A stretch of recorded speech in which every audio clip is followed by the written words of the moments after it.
Hello, I'm Mike Woods, Commander of Han Howard Post 480 of the American Legion, here in Mount Vernon, Iowa.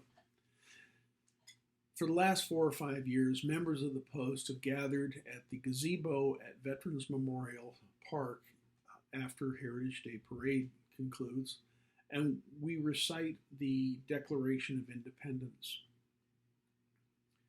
We decided that despite Heritage Days being canceled this year due to restrictions from COVID-19, we decided that we would still present the Declaration, but this year via the internet. We hope that you enjoy our presentation, that it spurs you to a little reflection, maybe some research and rereading of the foundational documents of this country. I think it's very important, especially now with the turmoil and troubles that we are facing as a nation.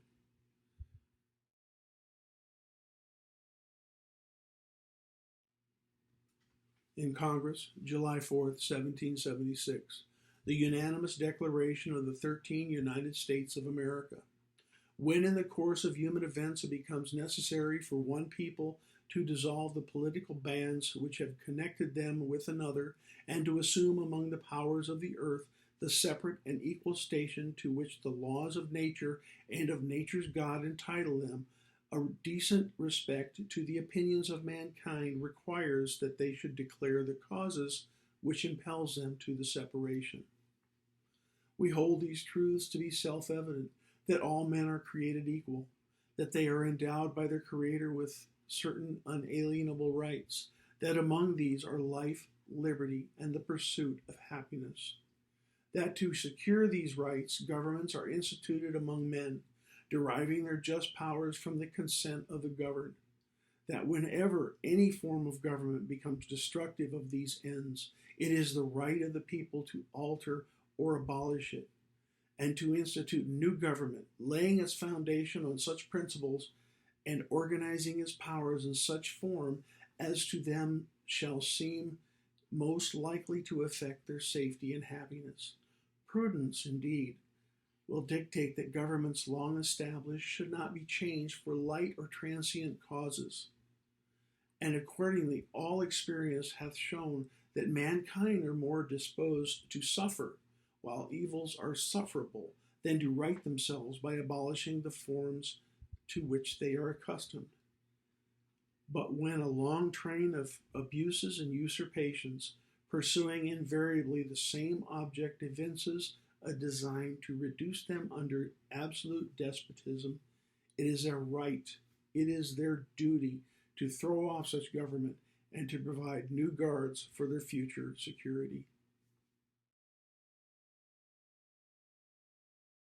Such has been the patient sufferance of these colonies, and such is now the necessity which constrains them to alter their former systems of government. The history of the present King of Great Britain is a history of repeated injuries and usurpations, all having in direct object the establishment of an absolute tyranny over these states. To prove this, let facts be submitted to a candid world. He has refused his assent to laws, the most wholesome and necessary for the public good. He has forbidden his governors to pass laws of immediate and pressing importance, unless suspended in their operation till his assent should be obtained, and when so suspended, he has utterly neglected to attend to them. He has refused to pass other laws for the accommodation of large districts of people, unless those people would relinquish the right of representation in the legislature, a right inestimable to them and formidable to tyrants only. He has called together legislative bodies at places unusual, uncomfortable, and distant from the depository of their public records for the sole purpose of fatiguing them into compliance with his measures.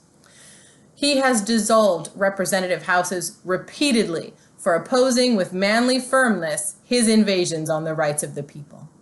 He has refused for a long time after such dissolutions to cause others to be elected, whereby the legislative powers, incapable of annihilation, have returned to the people at large for their exercise, the state remaining in the meantime exposed to all the dangers of invasion from without and convulsions within.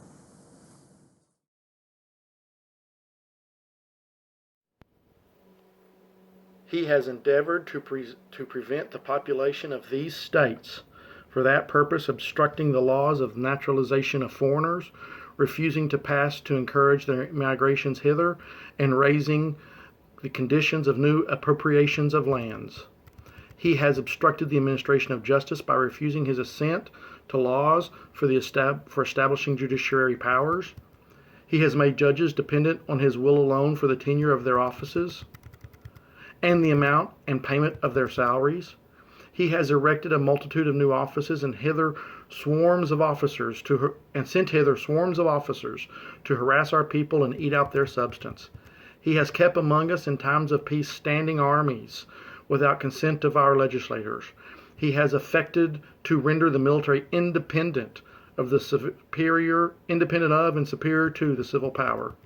He has combined with others to subject us to a jurisdiction foreign to our Constitution and unacknowledged by our laws, giving his assent to their acts of pretended legislation, for quartering large bodies of armed troops among us, for protecting them by mock trial from punishment for any murders which they should commit on the inhabitants of these states, for cutting off trade with all parts of the world, for imposing taxes on us without our consent, for depriving us in many cases of the benefit of trial by jury, for transporting us beyond seas to be tried for pretended offenses, for abolishing the free system of English laws in a neighboring province, establishing therein an arbitrary government, and enlarging its boundaries so as to render it at once an example and fit instrument for introducing the same absolute rule into these colonies.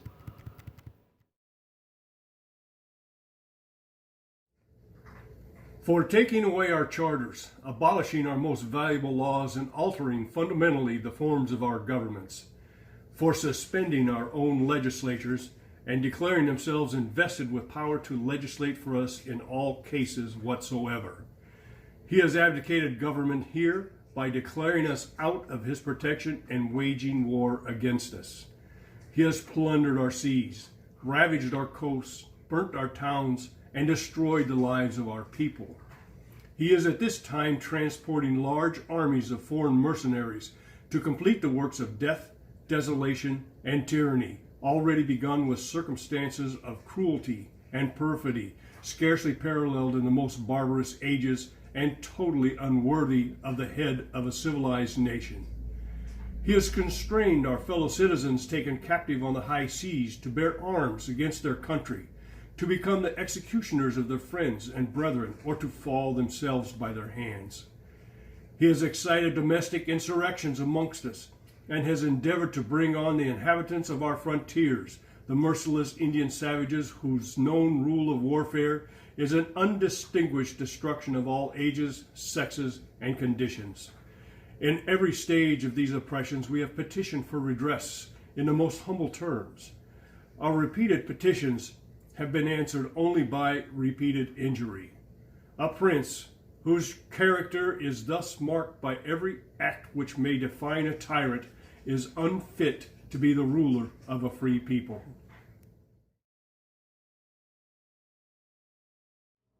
Nor have we been wanting in attentions to our British brethren. We have warned them from time to time of attempts by their legislature to extend an unwarrantable jurisdiction over us.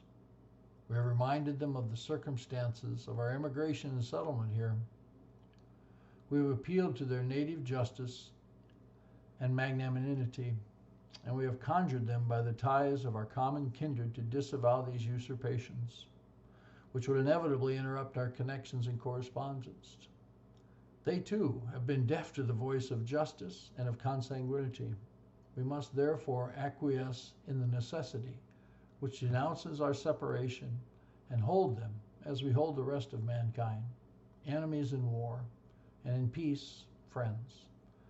We therefore, the representatives of the United States of America in General Congress, assembled, appealing to the supreme judge of the world for the rectitude of our intentions, do in the name and by the authority of the good people of these colonies solemnly publish and declare that these united colonies are, and of right ought to be, free and independent states, that they are absolved from all allegiance to the British Crown, and that all political connection between them and the state of Great Britain is and ought to be totally dissolved, and that as free and independent states they have full power to levy war, conclude peace, contract alliances, and establish commerce, and to do all other acts and things which independent states may of right do.